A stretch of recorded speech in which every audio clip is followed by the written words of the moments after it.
Hello everyone.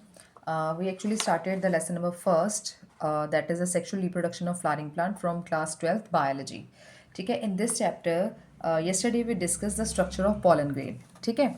In this structure of pollen grain, we already discussed that कि how the generative cell, ठीक है, form to male gamete. इसके लिए हमने क्या डिस्कस किया था कि पहले क्या होती थी asymmetrical mitotic division. Just because of this asymmetrical mitotic division, vegetative cell and generative cells are formed. After that, second mitotic division takes place. ठीक है. जस्ट बिक और जो ये वाली सेकेंड माइटोटिक डिवीजन हो रही है किस में हो रही थी? ओनली जनरेटिव सेल में. किस में हो रही थी माइटोटिक डिवीजन? जनरेटिव सेल में. जब ये जनरेटिव सेल में माइटोटिक डिवीजन होएगी, आफ्टर दैट क्या होएगा, क्या बनना है? यहाँ पे दो मेल गैमीट्स की फॉर्मेशन हो रही थी. किसकी फॉर्मेशन हो रही थी? टू मेल गैमीट्स बन रहे थे हमारे. ठीक है. इसको हमने क्या कहा था? Three celled stage. क्या कहा था हमने? Three celled stage. ये हमने कल डिस्कस किया था. ओके. अब देखो बच्चा, जो हमने आज डिस्कस करना है इसी को लेके करना है कि यानी कि कहने का मतलब ये है कि अगर आपके यानी कि ये जो आपके चार यहाँ पे क्या बन रहे थे? पॉलन बन रहे थे. यानी कि क्या बन रहे थे? Pollen tetrad. कहने का मतलब वन पूरा था, इसको हम बोलते थे टेट्राड. एक पॉलन यानी कि जिसको हमने टेट्राड बोला था. अब देखो, यानी कि अगर आपका यहाँ पे क्या बन रहा है, मीन्स चार पॉलन बने. इन्होंने डेवलप करके क्या बनाना? चार पॉलन ग्रेन बनाने हैं. कहने का मतलब ये है कि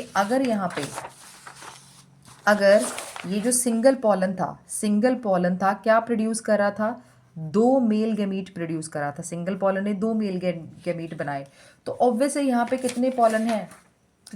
यहाँ पे चार पॉलन है. चार पॉलन कितने मेल गैमीट्स बनाएंगे? इससे 8 मेल गैमीट्स बनेंगे. कितने मेल गैमीट्स बनेंगे? 8 मेल गैमीट्स. इसको आपने ध्यान में रखना है. ठीक है. कल हमने एक फॉर्मूला डिस्कस किया था. हमने कल वाला जो फॉर्मूला डिस्कस किया था उसमें हमने ये कहा था कि कितनी मियोसिस चाहिए किसके लिए? सपोज करो हमने कल किया था 120 पॉलन ग्रेन की फॉर्मेशन के लिए. कितना चाहिए हमें? 120 पॉलन ग्रेन. उसके लिए हमने फॉर्मूला किया था x डिवाइडेड बाय 4, यानी कि 120 डिवाइडेड बाय 4. तो हमने कहा था कि 30 मियोटिक डिवीजन हमें चाहिए. कितनी चाहिए थी? 30 मियोटिक डिवीजन, सॉरी. ठीक है. अब जो आज हमने करना है, एक तो आपने ये ध्यान में रखना है. ठीक है, कल भी डिस्कस किया था. आज जो हमने करना है, हम कह रहे थे कि कितनी मियोसिस रिक्वायर्ड है. कितनी मियोसिस रिक्वायर्ड है किस चीज़ के लिए? अगर हमने क्या बनाने हैं? X number of male gamete. ठीक है. पहले हम किस चीज़ की फॉर्मेशन कर रहे थे? हमें क्या था? हमने मियोटिक डिवीजन फाइंड आउट करनी थी. हमें पॉलन ग्रेन दे रखे थे. ठीक है. अभी राइट नाउ जो है हमारे पास क्या है? हमने मियोटिक डिवीजन जो है ऑब्वियसली कितनी, मतलब हमें चाहिए किसके लिए चाहिए? कि जब हमें क्या कितने नंबर ऑफ दे रखे हैं? X number of male gamete दे रखे हैं. ठीक है. क्या चाहिए? X number of male gamete. पहले हमारे पास पॉलन ग्रेन थे, तो इसके लिए हमने क्या किया था? यहाँ पे एक्स डिवाइड बाय 8. ये हमारा है फॉर्मूला. यानी कि सपोज करो यहाँ पे हमें कितने दे रखे हैं? कितने भी लगा लो. यहाँ पे हमें 800 दे रखे हैं सपोज मेल गैमीट्स. तो हमें ऑब्वियस इसको किससे करेंगे? 800 मेल गैमीट्स दे रखे हैं, तो हमने देखनी कितनी मियोसिस जो है, कितनी मियोटिक डिवीजन चाहिए. फॉर दैट हमने इसको किससे डिवीजन कर ली? इसकी डिवाइड कर लिया 8 से. हमारे पास क्या आ गया? 8 मियोटिक डिवीजन. कितनी मियोटिक डिवीजन आ गई यहाँ पे? हमारे पास 8. अब देखो, कल हमने डिस्कस किया था कि हमारे पास क्या सेल होता है? एक होता है वेजिटेटिव सेल. कौन सा सेल था हमारा? Vegetative cell. और दूसरा सेल कौन सा था हमारा? Generative cell. अब देखो, हमने ये तो बना लिया था कि हमारा जो वेजिटेटिव सेल है that is bigger in size. Generative cell it is always smaller in size. ठीक है. तो हम अब इसके डिफरेंस को भी देख लेते हैं. क्या था इसका? बिगर इन साइज. और जनरेटिव सेल हमारा क्या था? Smaller in size. क्या था हमारा? Smaller in size. अब देखो, जो वेजिटेटिव सेल है, वेजिटेटिव सेल ने क्या करना? इसके पास क्या होता है? Abundant food reserve. Abundant food reserve यानी कि फूड रिजर्व करना है इसने. और ये जो जनरेटिव सेल है हमने ऑलरेडी डिस्कस किया था, ये किस में फ्लोट करता है? Floats in cytoplasm of vegetative cell. इसने वेजिटेटिव सेल के साइटोप्लाज्म में फ्लोट करना है. ठीक है। अगर आपने कल देखा हो जो वेजिटेटिव सेल है ये कैसा था, इर्रेगुलर शेप्ड, ये कैसा था, लार्ज इर्रेगुलरली शेप्ड न्यूक्लियस, कैसा था, लार्ज इर्रेगुलर शेप्ड न्यूक्लियस। ठीक है। ये कैसा था, स्पिंडल शेप्ड। हमारा जनरेटिव सेल कैसा था बच्चा, स्पिंडल शेप्ड था with dense cytoplasm and nucleus. ये ऑलरेडी हमने कल डिस्कस कर लिया था, इसलिए दोबारा थोड़ा स्पीड से किया। ठीक है। बाकी जो है एक चीज़ और याद रखनी है कि हमने एंड पे क्या बनाया, यहाँ पे मेल गेमीट्स बनाए। किस चीज़ की फॉर्मेशन की हमने लास्ट में, मेल गेमीट्स की फॉर्मेशन की थी। ये जो मेल गेमीट्स होते हैं एक तो क्या होते हैं, नॉन मोटाइल, यानी कि इनका क्या होता है, मूवमेंट नहीं होता, और दूसरी इनकी शेप कैसी होती है, अमीबॉयड शेप।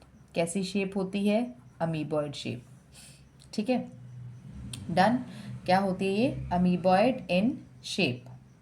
ओके, देखो ये तो हो गया हमारा पोलन ग्रेन के बारे में। अब ये है कुछ और पोलन ग्रेन के बारे में हमने डिस्कस करना है थोड़ा सा डिटेल में। इसके लिए एक तो क्या करते हैं, ये जो पोलन ग्रेन है वो क्या कॉज करते हैं, पोलन एलर्जी। क्या कॉज करते हैं, पोलन एलर्जी। देखो कई बार क्या होता है, समटाइम कई बार क्या होता है, ये जो पोलन होते हैं जब कहाँ पे होंगे, एयर में होते हैं। समटाइम हम इसको क्या कर लेते हैं, इनहेल कर लेते हैं। क्या करेंगे, इनहेल करेंगे, जिसकी वजह से हमें क्या होती है, क्या कॉज होएगा, ब्रोंकाइटिस, ब्रोंकाइटिस, और आप कह सकते हो अस्थमा। यानी कि by the inhalation of these pollen, ठीक है, इनहेल किया हमने पॉलन्स को, कहाँ से इनहेल किया, फ्रॉम द एयर। ये क्या कॉज करते हैं, ब्रोंकाइटिस और अस्थमा। क्या कॉज करते हैं, ब्रोंकाइटिस और अस्थमा। अगर आप अपनी एनसीईआरटी बुक के ऊपर देखो, वहाँ पे हमें दे रखा है पार्थीनियम। क्या दे रखा है ये, पार्थीनियम, और क्या कहा है उसको, कैरेट ग्रास। ठीक है, पार्थीनियम है, कैरेट ग्रास है, इसकी क्या है, एग्जाम्पल्स हैं। ठीक है, ये क्या कॉज करते हैं, हमें एलर्जी कॉज करते हैं। दूसरा जो है, जो पॉलन होते हैं ये क्या होता है, रिच इन न्यूट्रिएंट्स होते हैं, रिच इन न्यूट्रिएंट। पॉलन्स कैसे होते हैं बच्चा, रिच इन न्यूट्रिएंट। यानी कि कहने का मतलब ये है कि पॉलन में क्या होती है, जो न्यूट्रिटिव क्वालिटी होती है, जो इसका न्यूट्रिशन लेवल होता है पॉलन का, अगर ये रिच इन न्यूट्रिएंट है हमारे पॉलन जो हैं, तो इनको इसके लिए किस में यूज़ किया जाता है, सिरप में यूज़ किया जाता है, और इसको टेबलेट फॉर्म में भी यूज़ किया जाता है। किस फॉर्म में यूज़ किया जाता है, टेबलेट फॉर्म में भी इनको क्या किया जाता है, कंज्यूम किया जाता है। ये माना जाता है कि कुछ एथलीट्स हैं वो इसको यूज़ करते हैं। ठीक है, हॉर्स रेसिंग में हॉर्स की के लिए भी क्या यूज़ किया जाता है, ये जो पॉलन है, पॉलन से बनी जो कुछ टेबलेट्स होंगी या कुछ सिरप वगैरह होंगे, ये यूज़ किए जाते हैं। ठीक है, उसके बाद है हमारा जो नेक्स्ट है पॉलन वायाबिलिटी। क्या है हमारी पॉलन वायाबिलिटी। देखो बच्चा, जब हम पॉलन वायाबिलिटी की बात करते हैं, पॉलन वायाबिलिटी क्या है, हमारा एक पीरियड। क्या है पॉलन वायाबिलिटी, हमारा एक पीरियड। जब जो पॉलन क्या हो जाएगी, जो पॉलन ग्रेन है ना हमारे, पॉलन ग्रेन ने क्या शुरू कर देना है, जर्मिनेट होना स्टार्ट कर देना है। ठीक है, पीरियड किस चीज़ का है, जर्मिनेशन का। कौन सा पीरियड है, जर्मिनेशन। ठीक है, जर्मिनेशन किस चीज़ की होएगी, पॉलन ट्यूब की। किस चीज़ की होएगी, पॉलन ट्यूब की। कब होएगी, जब हमारा जो पॉलन है किसके ऊपर लैंड कर जाएगा, स्टिग्मा के ऊपर। ठीक है, that is the period in which pollen grain जो है वो क्या करते हैं, पॉलन ग्रेन क्या रिटेन करेंगे, जो उनमें एबिलिटी होती है जर्मिनेट करने की, कब शुरू होएगी, व्हेन क्या हो जाएंगे, लैंड ऑन द स्टिग्मा। वो जो सारा पीरियड है ना उसको हम बोलते हैं वायबिलिटी। अब अगर हम वायबिलिटी की बात करें, ये क्या होती है, ये क्या करती है, सब में वेरी करती है। क्या करती है, सब में वेरी करती है। कईयों में वायबिलिटी क्या होती है, बहुत कम होती है, कईयों में क्या होती है, वायबिलिटी ज़्यादा होती है। ये डिपेंड करता है, किसके ऊपर डिपेंड करेगा, अगर ये वेरी करेगी किसके ऊपर डिपेंड करेगा, टेम्परेचर के ऊपर, और दूसरा किसके ऊपर डिपेंड करेगा, ह्यूमिडिटी के ऊपर। किसके ऊपर डिपेंड करेगा, ह्यूमिडिटी के ऊपर। ठीक है, ये होगी पॉलन वायबिलिटी। लास्ट वाला है, हम देख रहे हैं पॉलन बैंक्स। क्या है हमारा लास्ट वाला topic, pollen banks. Pollen banks का क्या होता है बच्चा, देखो जैसे हमारे जो है हमारे ब्लड बैंक होते हैं, ठीक है, हमारे होते हैं ना ब्लड बैंक, वैसे ही पोलन बैंक्स में ये थोड़ी होता है कि हमारा जैसे कि सिर्फ हमारे लिए ही बैंक्स बने हों।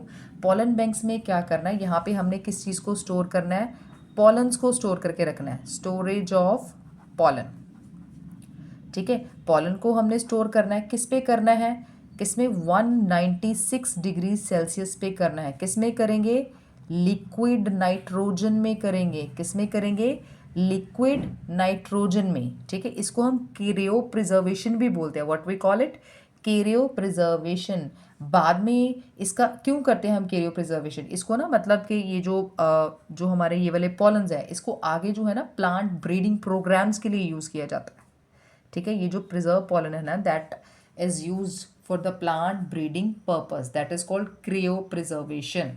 समझ आ गई।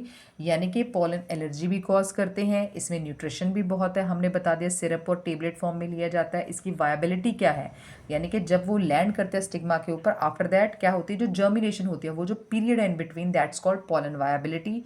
ये हमने बताया कि सबका अलग अलग है। पोलन बैंक्स में हमने क्या करना, पोलन को स्टोर करके रखना है at -196 degree Celsius in liquid nitrogen. किस चीज़ के लिए, किस चीज़ के लिए, प्लांट ब्रीडिंग पर्पसेस के लिए, that is called cryopreservation, ठीक है। That's all about pollen grain for today. Tomorrow we will discuss gynoecium. Thank you all.